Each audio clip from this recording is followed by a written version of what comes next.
Welcome back, Honors. All right, welcome back to it. Welcome back to our first legitimate flip of the fourth quarter. Oh my God, it feels so gross to say the fourth quarter, right? And we are starting off this flip, and we are getting straight into it, leaving off where we left off in class, or picking up where we left off in class. We're going to be picking up and talking about our very first ism, right? This entire unit is about isms, right? Words that end in the word ISM that relate to Western civilizations, particularly to Western civilizations in the development of the 1800s, right? So the very first one we're going to be talking about is industrialism, which relates back to the Industrial Revolution that occurred from about 1760 to about 1850-ish, give or take, when you're talking about mostly focused in England and then expanding throughout the continent, right? The Industrial Revolution, the thing that takes things from being dinky and made by hand to making them mass-produced, right? The thing that's going to create a working class and a middle class, but I don't want to spoil all of it right now. Let's get into it, shall we? Let's get into it. I know that people like Cobb and Gian are just chomping at the bit to understand what the Industrial Revolution is all about. And I'm sure that people like Damari are just like, oh, we're going to talk about child labor. So now the big thing about it is we're not talking about y'all's child labor. We're talking about child labor during this time period. Now, getting into it, though, what the Industrial Revolution is, right? What is the Industrial Revolution? Let's kind of give it a definition, right? Industrial Revolution is going to be considered 1760 to about 1840, 1850-ish, when production of goods went from simple and handmade and inefficient to a larger factory-based model like the one that we use today. So we're basically referring to mechanization. If you're talking about mechanization, if you got to go backwards, we'll talk about inventions. When we talk about inventions, we'll talk about the stuff that came before that. We'll talk about why this didn't happen until this point.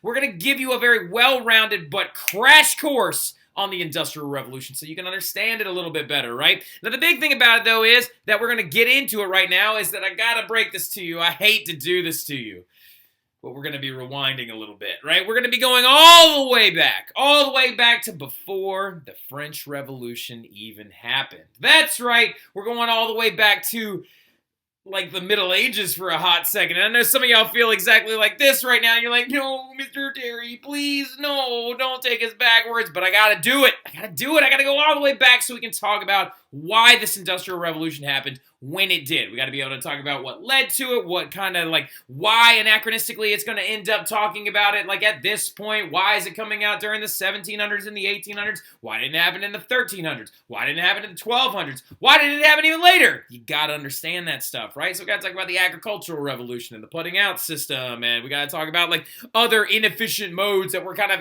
made outdated as things progressed and stuff like that. So this entire presentation in the Industrial Revolution, especially when you study it, is mostly going to be focused in Britain, aka England, aka the United Kingdom, aka Great Britain, okay? I'm going to use all those words interchangeably, depending on the sentence structure and also depending on kind of the mode or mood I'm feeling, right? But England, Britain, all that stuff, we're referring to the same area, the Isle of Great Britain, right? Now, the big thing about it, though, is we're focusing on what happened during, after, and even before the French Revolution, and why Britain is going to be the headquarters of the Industrial Revolution going forward. Now, the huge importance behind the Industrial Revolution, the reason why you need to know about it, why you need to learn it, why you got to understand it going forward for the rest of your life, is that the Industrial Revolution is going to lead to major changes in textile production, factories, the mining of iron and coal, the refinement of metals, and also even transportation, also urbanization, population explosion, social class differentiation, new things like socialism and communism are going to come up, and laissez-faire economics, and blah, and y'all's heads are going to explode, and your brain's going to leak out your ears, but you're going to be fine, right? I promise, you're going to be fine, and we're going to try and keep this flip to a time that is going to be actually reasonable for you to be able to get it done, right? Now, the thing getting into it, though, let's not dawdle, let's not waste any time. Let's go ahead and jump straight into this. So why now? Why did the Industrial Revolution happen when it did? Going into the 1700s into the 1800s. Why didn't it happen sooner? What came before it? You need to understand this. Well, the thing about it is when you're really, really looking at this progression of European history, particularly also Western civilizations, if you got somebody that's alive in 1850, their life was dramatically different from their grandparents that were alive in 1750, whose lives were dramatically different from their grandparents who were alive in the 1650s. But the thing about it is those grandparents in the 1750s and the 1650s at least shared one common facet of life, that most people still lived out on farms in rural areas areas outside of cities. The bulk of the population lived off of the land, and they grew their own stuff, right? Now, of course, that was also still when feudalism was around and things like that, but we're going all the way back to the Middle Ages for a hot second, all the way up to the 1600s, to talk about the old way of farming that kept all those people out there on that land for so very, very long, right? Now, the old way of farming that happened in the Middle Ages and the way that feudalism worked when it came to the production of food, that is something that we've kind of never talked about, is the fact that it has to do with this system called the open field system. So when they were actually growing things in these medieval villages, they were all owned, well, not owned, the land was owned by a lord, right? The lord owned this giant plot of land. The vassals protected that land for him. The people that worked that land for him were the people known as serfs, right? Serfs are going to farm all this land in long, skinny strips, right? And this is the old way of doing things in the Middle Ages. These long, skinny strips were a part of the open field system. And every single year, 30% of your land was left unplanted to do what's known as rest or fallow, right? So when we're looking at this plot of land right here, or this medieval village, you have the village right there, the common areas, the watermill, the forest, and this is all owned by a lord. So they've got one giant section of strips right here where they're farming wheat and rye for making bread. They've got oats and beans for protein and also making bread, like right over here as well. And then this is the fallows. So the fallows was the area where you had to let it sit and you had to let it rest. Now, the reason behind that, why you had to let it sit and why you had to let it rest, is mostly due to the fact that if you continuously farmed on top of it over and over and over again, that's how you end up in a famine. That's how you end up in a food scarcity situation, because you're sucking all the nutrients out of the dirt, right? Now, the thing about it, though, is at the same time, you need to figure out a way to use the land more efficiently, because this is dumb. You got 30% of your land just sitting over there doing nothing. And then on top of everything else, these strips don't drain very well. You got to walk over top of them to get to each one. That animals could come through and trample the... Really? Are we doing this right now? Are we completely gutting the entire, Lieutenant Boudin? I'm sorry, I have to save this animal. This is Lieutenant Boudin, our, toy alligator that Pierre loves to play with, and he's just maliciously ripping it out. He's, fallowing, open field systeming this guy. You're just messing him up, man. This is This is like the middle-aged farming system. You can't be doing all this. So the big thing while I fix this is, let's talk about it. This is kind of a waste of time. And very Middle Ages-like, when you think about it. Very medieval. This is, of course, the type of farming that existed in an era where most people didn't know how to read or write, right? The labor is very intensive. It takes a lot of people to get this done. It's not progressing you forward. Now, the thing about it, though, is, of course, by the late 1600s, how do economies work? They work off innovation. And the big innovation that's going to happen in the 1600s is going to be the innovation when farmers in England start realizing, also in the Low Countries being aka the Netherlands, aka the Dutch, are going to realize that this system of fallowing and open fields and strips of land and letting your dirt sit there and rest for a whole year is just kind of dumb, kind of inefficient. Hi, buddy. Now, the big thing about it, though, is that's going to lead to this thing known as, thank you, the agricultural revolution, right? Pierre, did you know that? There was an agricultural revolution in the 1600s. I need you to know. I need you to know that there was an agricultural revolution. So the agricultural revolution in the 1600s is going to dramatically make this whole old system much more efficient, right? The agricultural revolution is multifaceted. It's going to happen in the late 1600s, and it's going to have to do with making farming and the production of crops much more efficient, right? So, now the thing about it is it's going to get rid of that open field system. It's going to get rid of that fallowing, let it sit and rest in communal villages, and really just begins to put the feudalism and the feudal way of farming kind of in the rear view. Just kind of makes it seem like inefficient and kind of stupid. Now, the reason why is because of three major developments. The first one being something called crop rotation, right? Now, crop rotation was created by an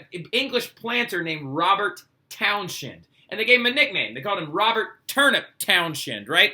Robert Turnip Townshend realized the best way to use that fallowing land was, instead of planting the same things in the other two lands and then forcing one of them to sit there and rest, is instead to actually rotate 4 key crops around every single year, right? You would have one field with barley, one with turnips, one with clover, one with wheat. And what you would do is you would actually rotate them every single year. Reason why is because barley and wheat are your main bread crops. Of course, we know that in the Middle Ages, most individuals lived off the sustenance of bread. It's where they got most of their calories from. So these two, of course, are there for making bread. Now, turnips are something that can be eaten, but the thing about it is they're much more there to help replenish the soil because they actually grow under the ground, and turnip greens come up over the top, and turnip greens can be used to do two things. One, you can either eat them, or two, you can feed livestock with them, right? And then also you have a field of clover, which is again for your livestock. Reason why this crop rotation system is so smart and so efficient is because if you have livestock grazing on these two fields and then these two being used for actually the production of these wheat grains, then every single time you have livestock grazing on this stuff, those livestock are going to eat, they're going to poop. That poop is great fertilizer. It's going to help replenish the dirt, and so the next year you just go beep, beep, beep, and you just like actually rotate them around. This way, you're using 100% of your land rather than 66% of it, right? So now getting into it, though, what are you doing? What are you breaking? Would you please stop? I'm begging you. Stop breaking stuff. You brought that random block of wood in from the outside. I still don't understand why you did it. Now, that's one big one. The crop rotation by Robert Turnip Townshend, right? A guy that may or may not actually show up in the people matching section of your test. Then we have another dude. Is this guy named Jethro Tull. Now, the thing about it was, even after this was created, even after like crop rotation was created, there was still a really inefficient system of planting the seeds that was sticking around, right? And it's called casting, right? The way it would work is that if we're going to plant our wheat or our barley, you would have to plow into the dirt, you would make all these rows, and then someone would go out there with a bag of seeds, and they would just do like this with their hand. They would just cast it out there. They would go, sigh, sigh, sigh, and just like throw seeds everywhere, right?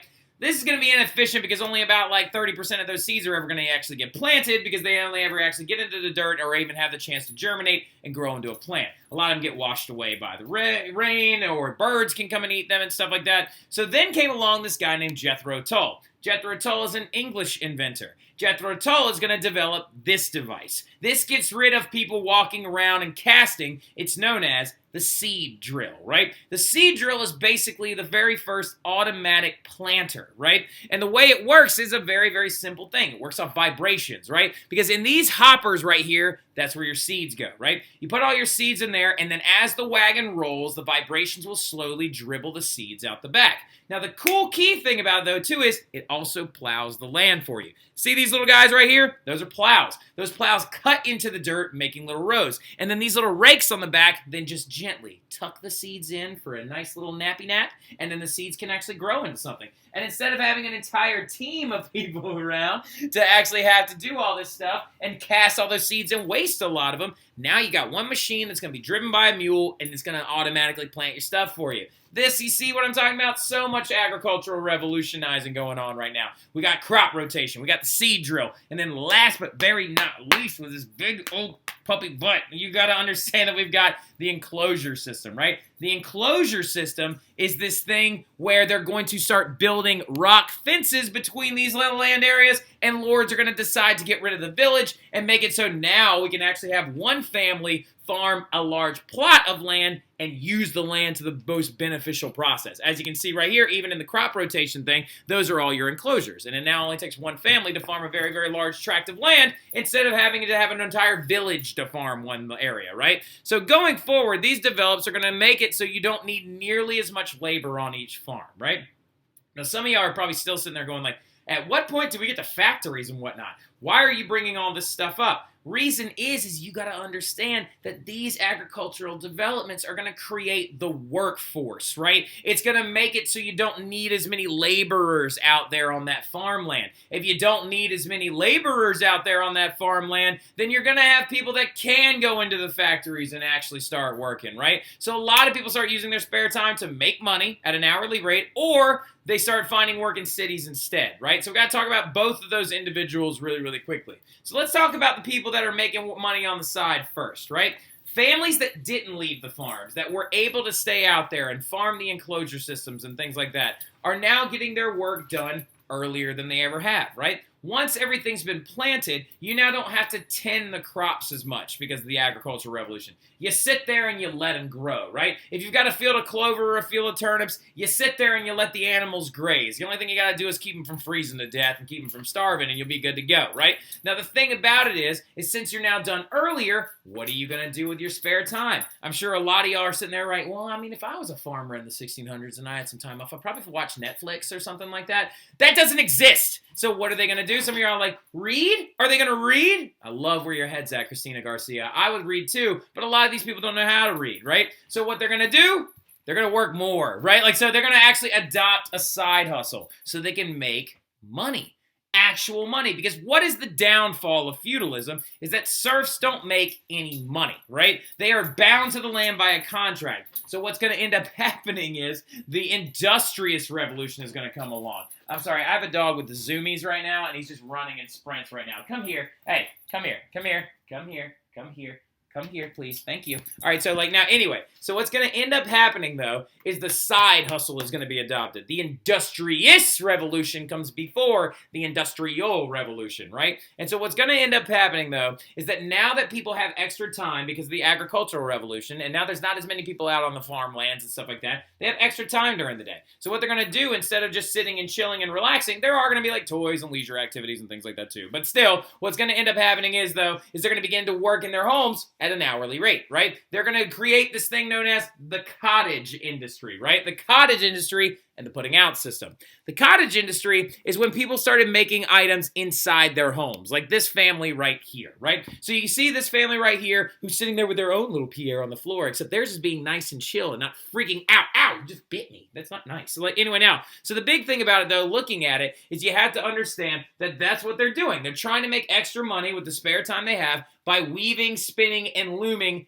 textiles, right? Making cloth and stuff like that. Now, the putting out system is a component of the cottage system, right? The cottage industry, when you put a bunch of cottages together, that's when you get your putting out system. Because the way it works is like this. A merchant would bring a raw material like cotton. He would take it to the spinners' cottages to get it turned into thread. They would then take it to the weavers' cottages, who would then turn it into textiles. They would then take the finished cloth out to town and they would sell it, right? So it's everything being made in steps in the putting out system because the cottage industry is providing those steps, right? So what was their side hustle? As you can see, it's mostly in textiles, right? Now, the cottage industry and the putting out system are two very important things that I need you to do me a favor. Make sure you highlight them. Make sure you know that what they are. Cottage industry is making those handmade things at home for that extra money. Putting out system is when everything's made in steps, right?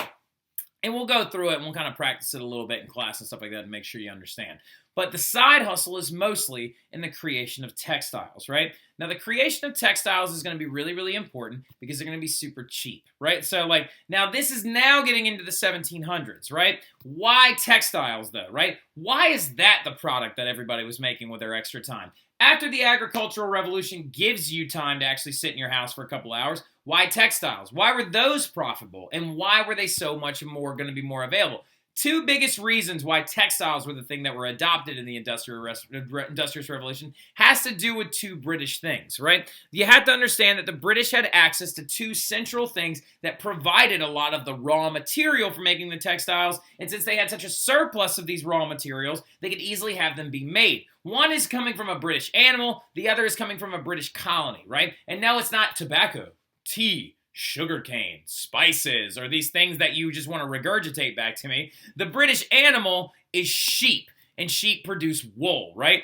British sheep are very well known, and they've always been there, and they naturally live on the Isle of Great Britain. So the very first textiles that they were weaving were very expensive wool textiles, right? That actually took a lot of time to make, create, and move the product. And they're also kind of uncomfortable, and they're not very, very functional. Wool also can easily be ruined. If it gets wet, it can shrink and things like that. But the earliest textiles that were being created in Britain during the Industrious Revolution were that of wool. But later on, British people are going to start realizing that, wait a minute, there is a cheap crop that produces a type of fabric, and it's known as cotton. and they're going to use their colony in India to grow an excessive amount of cotton, right? So the thing about it is as that cotton begins to replace this wool, you're going to see the creation of a ton of different processed textiles going into the Industrial Revolution and creating all these newfangled products, right? So going into it, though, as well, or keep pushing into it, why Britain? Like, really, that's a big question, too. Why are we talking about all this stuff happening in Britain? Jethro Tull, the guy who invented the sea drill, is a Brit. Robert Townshend is a Brit. Turnips are very British. Sheep are very British. All this stuff is happening in Great Britain. Why is all of that happening in this island that's right off the coast of Europe? And this right here is what we refer to as Great Britain, right? Or Britain itself. It's not Great Britain yet, but it is, well, no. By this point, it's getting close. 1808, it becomes Great Britain under Queen Anne. But like this right here is like your Britain, right? So now the biggest thing about it that you have to understand is why there? Why not Germany or, you know, the Holy Roman Empire, not as it was referred to at the time? Why not, you know, I don't know, Italy? Why not Spain? Why not France? Why wasn't it happening in those places? Well, there are 4 giant reasons why Britain was the home of the Agricultural Revolution, the Industrious Revolution, and then later on, the Industrial Revolution. And a lot of it has to do with the fact that, one, they're an island, right? They're an island that is separated from the continent of Europe. And since they are separated, they are not being affected by the turmoil that's going on in the continent, like the 7 Years' War, like the French Revolution, and like all those other things, right? Second reason that you need to understand is because they have a massive trading network in a series of colonies, right? The big thing about their trade networks is they have colonies all over the world that produce a heavy amount of raw materials that they can use and then process into new goods, right? Like I said, the colony of India providing them with their cotton, okay? So also going into it as well, they have a massive navy. Their huge naval fleet can protect their actual trade convoys, safely bringing the products to and from, right? And the fourth, and one of the most important reasons, is the fact that they have a very large workforce, right? They have a huge workforce. As feudalism is beginning to simmer out, those people are actually now providing work and labor in the cottage industry, right? The agricultural revolution is providing a lot of free hands and a lot of free time, so that's actually making it so the industrial and the industrious revolution will occur in Great Britain, right? Now, going into it as well, or to keep going further with it, we have about like 4 more minutes and we're going to be done.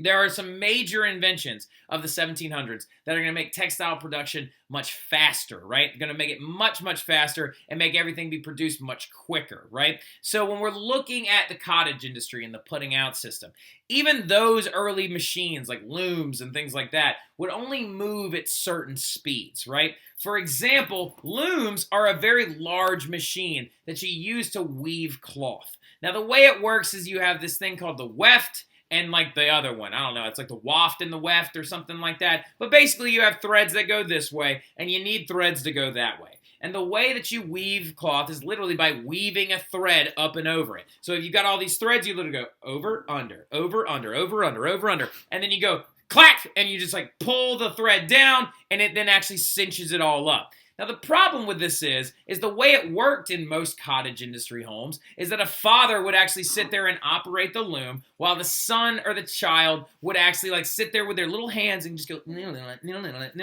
that takes a really long time. Well, to try and make it so textiles are going to be the focus of the Industrial Revolution, you're going to get some people that come along that invent things to make those processes faster. So to get rid of the kid that's just sitting there going up and over, up and over, up and over, up and over, which is cutting your productivity in half, a guy named John Kay comes along and invents this thing called the flying shuttle, right? The flying shuttle, which looks despicably like a canoe, is actually a thing that has thread inside of it and is going to replace those little hands. So new looms would come out where they actually, instead of just having the threads flat, they separate a little bit, and you'll be able to just go smack, and then the flying shuttle, as in it's zipping through the thread, will just go zwip, and it'll just carry it all the way over. You then click the foot pedals, and it goes whoosh, and it like just changes the whole thing. And we'll talk about it a little bit, and we'll go through it. We'll talk about how the flying shuttle works in class. Maybe watch a movie so you can see it or anything like that. Now, the flying shuttle is going to make it so you're now weaving cloth at twice the rate, right? So these 1700s inventions are going to lead to production being faster. Production being faster is going to lead to your Industrial Revolution, okay?